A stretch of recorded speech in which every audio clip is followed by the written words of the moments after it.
Donnie, how's it going today? Very good, thank you. Very good. Everything's fantastic. Good. And you are joining us from Sweden, is that correct? Yes. Stockholm, Sweden, the capital of Sweden, Europe. Nice.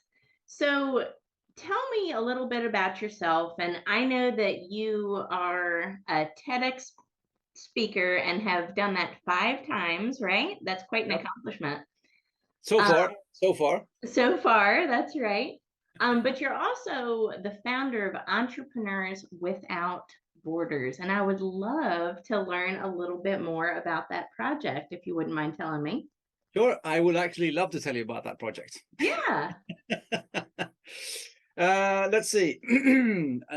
Well, first of all, I have been working with ideas and either starting my own ventures around my ideas or helping other people start theirs for the last 25 years or so. Both in business, and I've been teaching it in academia and in business schools. And so, I mean, that's what I've been doing sort of more or less for the last 25 years. And then 13 years back, I started working at the biggest tech university in Stockholm called KTH at a newly started department called KTH Innovation, which Okay. is the innovation support department at the university, where we support students, researchers, and employees with early innovation support and help them build. And for the last 13 years, then I've helped them. We've built this department. Now we're 19 people full time, working with almost 400 ideas, new projects per year. And then during that journey, I've also had a part of my job at the university has been to travel around the world and talk about innovation in Sweden and represent and such. And once, actually, it was actually, one of the serendipitous moments, or when I was in India and I was giving a talk about what we do at the university and the process and how we build this. And this guy came up to me and he said, I wish we had your support here in India, because I'm an engineer and I build machines for hospitals that can't afford to buy them themselves. So he'd actually built like heart lung machines for him by hand for them. And he said, I really need the kind of support that you offer. So then I thought to myself, well, wow, I should build an innovation office here. And then on the flight home, I was like, no, we should build 100 innovation offices all over the world and connect them and spread ideas faster and help entrepreneurs that are immersed in the problems, solve the problems where the problems are, and stop trying to solve the problems from over here down there, because we have no idea what's going on down there. So that was a lot of things that came into the sort of start of what evolved into, well, EWB, Entrepreneurs Without Borders. It was a lot about solving the problem where the problem is, with the people who have it or want to work with it and want to solve it. But it was also an idea of, hey, if in the US kids go and Peace Corps kind of thing, in Sweden you can join the UN, or you can join Doctors Without Borders. But what if you're a business developer or an entrepreneur? Why isn't there anything I could join then? So then we had this idea that we could create this global network of places where you could actually go somewhere and spend 6 months and actually help people there. So that was like the first idea of the whole thing. And then for many different reasons, we tried lots of things. We did accelerator programs in Africa. We did student interns in Africa as well, and we did lots of things. And I've been all over the world as well, speaking to startups. And then coming to the realization that we need to. Now we're fast forwarding into sort of just the beginning of the pandemic as well, when we realized that that was 2020 then.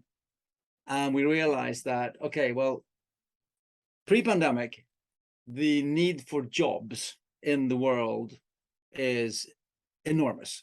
Only sub-Saharan Africa needs like 1 million jobs per month just to keep the status quo, because they have such a young population that is coming into the age of working. But there's no jobs. And of course, that means that they can drift into other organizations that aren't always, constructive. Yep. And entrepreneurship over there is not either. I mean, you're either in a very sort of social charity organization, organized thing doing, or if you're in business, you're you're a business person and you're doing things for your own wallet, or it's drugs or money or guns or whatever it is. So this entrepreneurship thing hasn't got a good enough ring to it. So that was a big thing. We look at how can we create more jobs fast, especially then the pandemic that accelerated. And then, of course, we were looking at the UN SDGs, the Social Development Goals, which we've been working with all the time. And then suddenly it's like 2021, and we have 9 years left to 2030. And these goals are supposed to be the 2030 goals. So in 9 years' time, we're supposed to have reached, well, not reached, but solved some of this. Yep. And we're realizing that the pandemic actually backed us up a couple of years on all of the goals. So we've lost a lot of ground there. Mm-hmm. So then I was sitting and I was saying, okay, well, how can we create more jobs, and how can we reach the goals faster? Period. I mean, really sort of forget everything you did or thought you did or how you did it. How do we, clean slate? How do we do this? And then that's sort of when we formulated version 2.0 of Entrepreneurs Without Borders, where we today work actively with identifying a socially oriented startup that has a working business model of some kind in one place. So that there's a proof of concept, and there is, a customer, and that's a business going on. So that it works, right? And then we help them scale by helping them start subsidiaries in other countries. So in short, we're applying McDonald's business model to good startups. Wow. That kind of, yeah. So within, instead of a socially oriented startup, often started by a very idealistic founder that doesn't really know all about business either, and they have to grow organically, and then they have to build their own business, and then like 5 or 6 years later, we one more country maybe, like that. We can sort of start 10 subsidiaries in 1 year and have 100 jobs, boom, like that. Wow. And we've also not opened McDonald's, but we've actually started, impact oriented, positive impact creating ideas that TED says ideas worth spreading. And that's what we're sort of ideas worth doing, and making sure that ideas actually get started in new places. And one thing which is very, very important for us is we talk about sustainable entrepreneurship. We don't talk about social entrepreneurship. I don't like to talk about social entrepreneurship, because there's nothing wrong with social entrepreneurship. But the problem with saying social entrepreneurship is that we kind of make a difference between social entrepreneurship and entrepreneurship. So then all of the rest of the entrepreneurship, they get a carte blanche of doing what the hell they want, and they don't need to be social, and they can then leave it up to the socially oriented ones to fix the world, where we say it's not enough. All entrepreneurship needs to be sustainable. And this is another key point. In sustainable, you need to be able to sustain yourself, meaning you need to be able to make your own money, because a charity is a charity. And if you're doing it in your spare time, it's a hobby. But if you're running a commercial business, you have to make your own money if you're going to sustain yourself and pay for the servers and your family and everything like that. So it's very important for us to look at this as what we are starting has to be not profit maximizing businesses. We're not talking about that, but we're talking about sustainably oriented businesses so they can actually make their own money.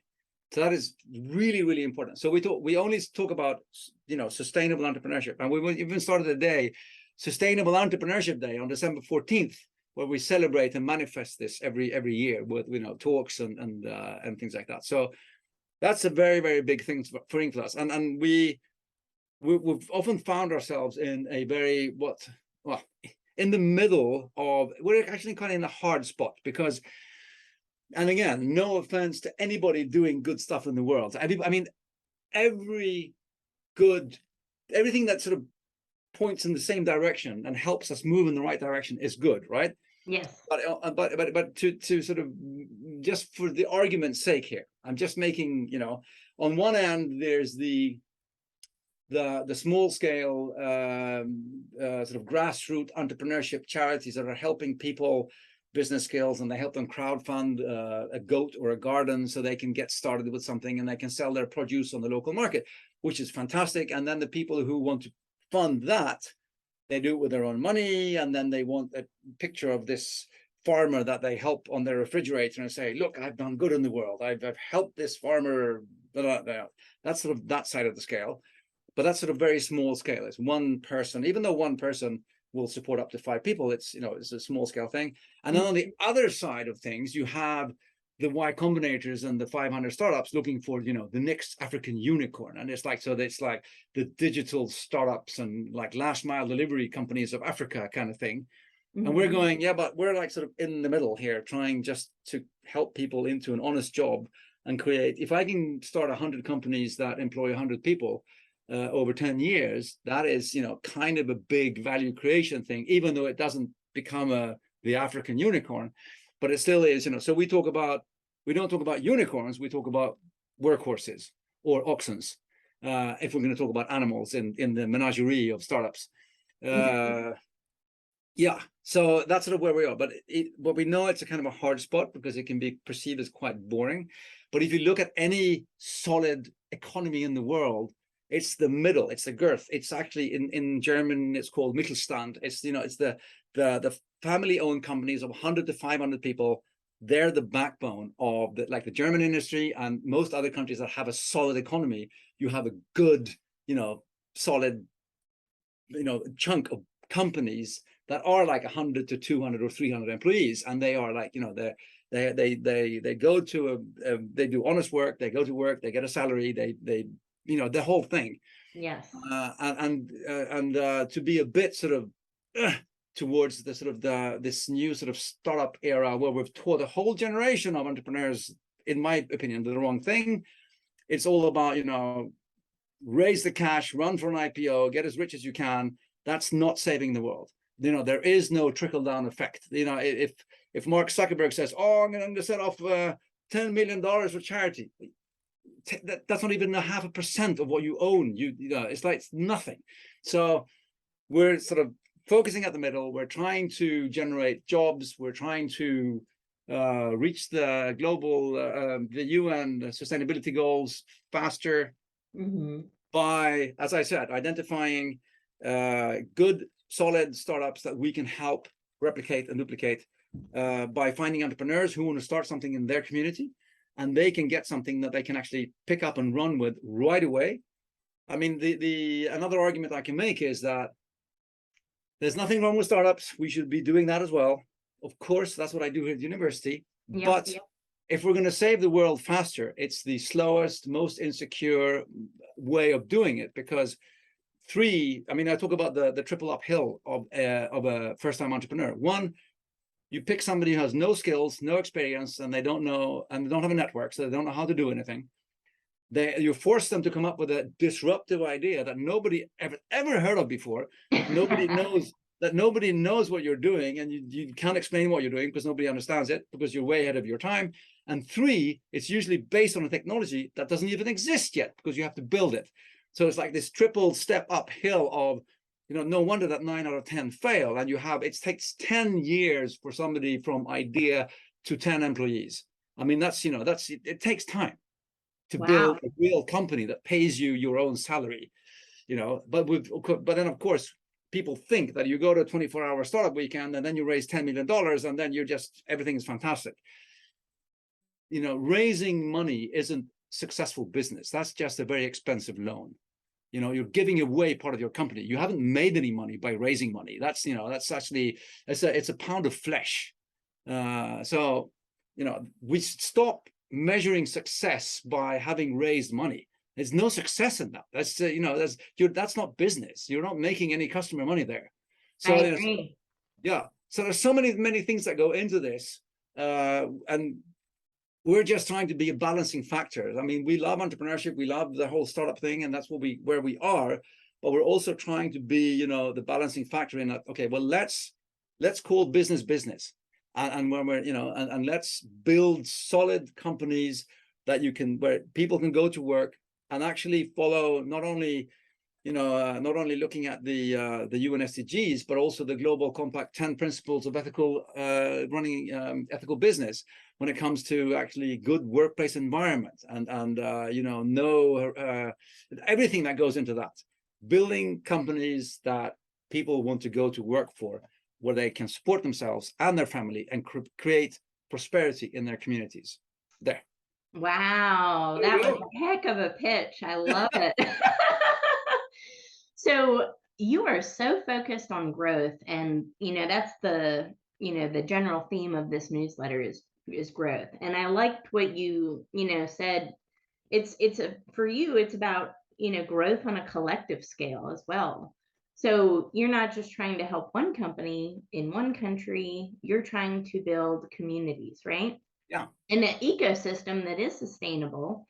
And I think we forget about that a lot in business, and then giving back too as well. It's so important. It's not just about us or one individual or one entity. We get so compartmentalized and think it's all about us, but it's about an ecosystem and building a sustainable community that supports each other, because that's how we grow on a collective scale. Wouldn't you agree? Yes, I do agree. I do agree. And I think that if we can approach it in that way, and also share ideas across borders and have good companies that build both prosperity but also do a good thing, like everything from recycling and health and everything that good companies, at least the ones that we're working with now, are doing. Then we're doing the world a big favor. I mean, in my dream, there should be no, after 2030, you should not be allowed to start a company if it doesn't have a sustainable oriented outreach. We have enough companies that are bad for the world. We've spent hundreds of years starting bad companies that are either more or less Self-serving. breaking stuff. Yeah. And self-serving, right? I mean, it's like when you work with the UN SDGs and you're working with companies. I spend a lot of time both with startups and big companies, right?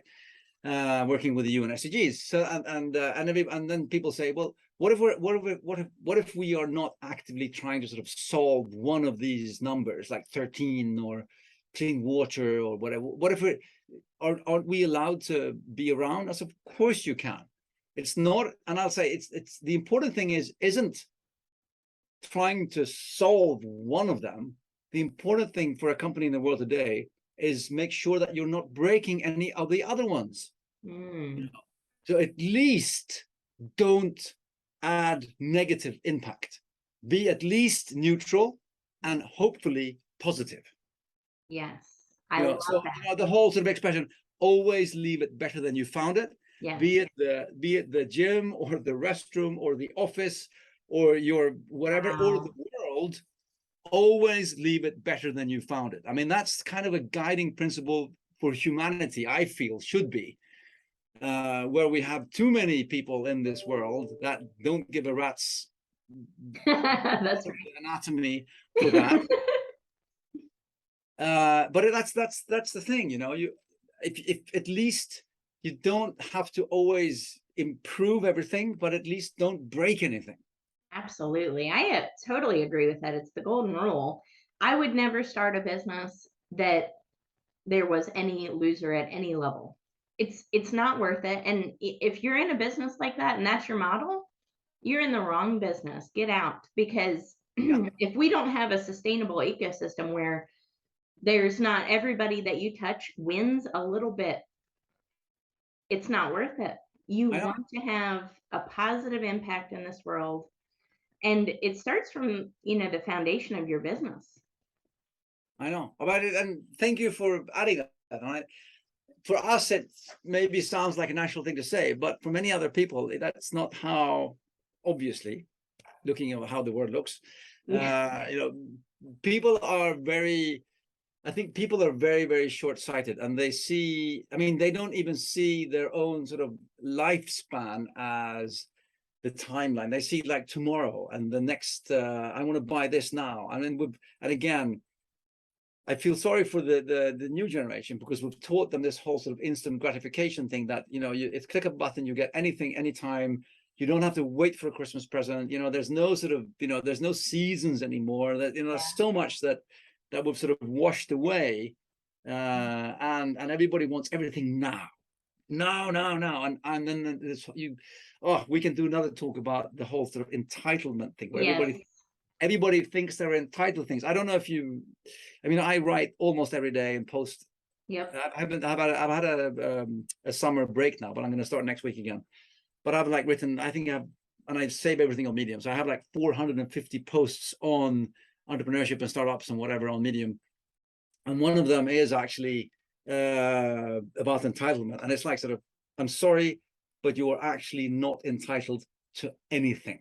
Yes. You were born, and then, that was okay.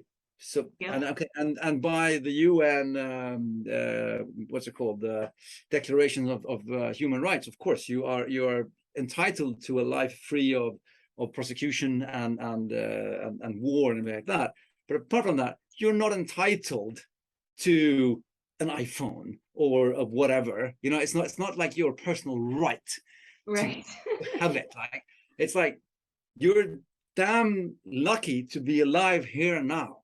And I'm not saying that you should wake up every morning and go, thank you, I did one more day, like that. But in a sense, that is what you're given, right? Yes. And every day you do wake up, you're given another chance to hopefully put things a bit more straight. Yes. At least in my book, I feel that way. And if you decide, of course, how you want to spend your life, everybody does. But it's like the North American,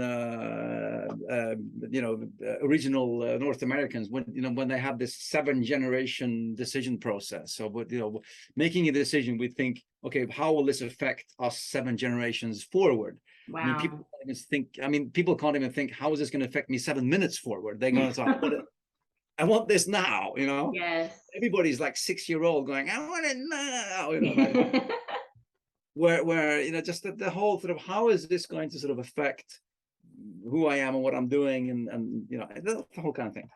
So anyway, it's about the impact we create, and every action we have has a ripple effect and impact on something. And I think that's so important, Donnie, that we can't forget that, our words that are spoken, our thoughts that we think are just to ourselves are really not.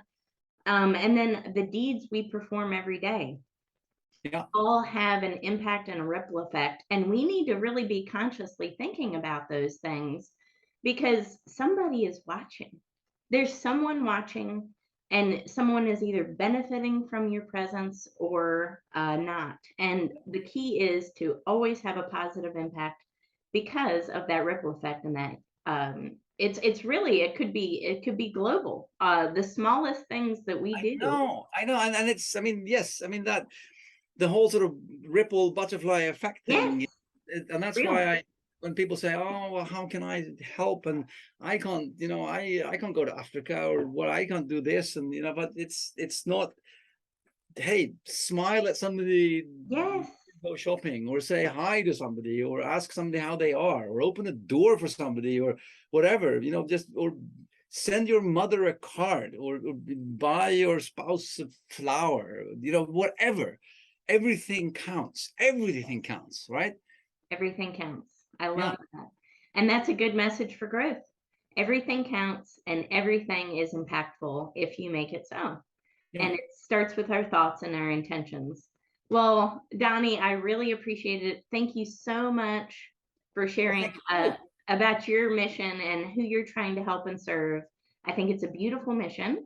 And I hope anybody watching this contacts you if they are especially a startup or entrepreneur, and joins your mission to help really the world succeed a little bit more. And that's what it's all about. I'm always open to connect. I'm always open to, if I can, I do. That's my credo. I love that. Thank you for being you, Donnie. And I will publish this next week. Thank you. Thank you. Bye for now. Bye.